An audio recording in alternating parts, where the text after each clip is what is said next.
In this alternate history, the country loses its last smoke detector on the day the fire starts, and the vote that did it takes 10 quiet minutes. This story is fictional.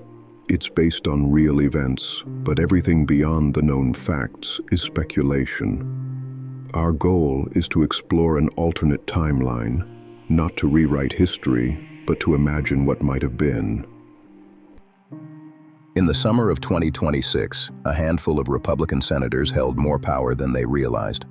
Several high-profile Trump nominees were heading for committee votes, and among them was Erica Schwartz, the president's pick to run the Centers for Disease Control and Prevention. She and Attorney General nominee Todd Blanche had drawn a tepid reception from lawmakers, some of those senators running again, freed from the fear of a primary challenge, on their way out the door. For a brief moment, they were the only break left in the system. Would they use their leverage or wave the nominees through and go home? The CDC job mattered more than the headlines suggested. 2 years of budget cuts, staff departures, and a running war between the administration and scientists had already hollowed the agency out. Whoever took over would inherit a weakened institution and enormous authority over how America spotted and fought disease. The outgoing senators had a chance to demand guarantees: funding for surveillance labs, protection for career staff, a promise not to bury inconvenient data. But what if they didn't? What if the retiring Republicans decided the fight wasn't worth it, held their noses, and confirmed Schwartz without a single condition attached? That is where the ground begins to shift. Schwartz takes over a CDC that has lost a third of its epidemiologists and half its outbreak response funding. To prove her loyalty, she shrinks it further, fast. The global disease monitoring program that stationed American scientists in foreign hospitals is quietly shut down. Gone, too, is the early warning system that scanned for unusual clusters of illness, defunded as redundant. The remaining staff get the message. Don't sound alarms that make the administration look bad. For a while, nothing happens. That is the trap. The first cluster appears in November, in a farming county where a new strain of avian influenza has jumped from poultry into people. Under the old system, a CDC field officer would have flagged it within days. Now there is no field officer. The local health department sends samples to a state lab, backlogged 3 weeks. By the time anyone at the CDC reads the report, the virus has learned between humans, and it is already in 2 neighboring states. Schwartz faces her first real test and fails it. Announcing a dangerous new flu strain would embarrass the administration that just installed her, so the agency downplays it. A spokesperson calls it a limited veterinary matter. Travel continues. Thanksgiving arrives, and the country moves. 100 million people crossing state lines to sit at the same tables. By December, the hospitals in 3 states are full. Doctors describe a flu that drowns the young and healthy, not just the old. There is still no coordinated testing rollout because the labs that would have built one were closed to save money. States are left to fend for themselves. Some order masks and school closures.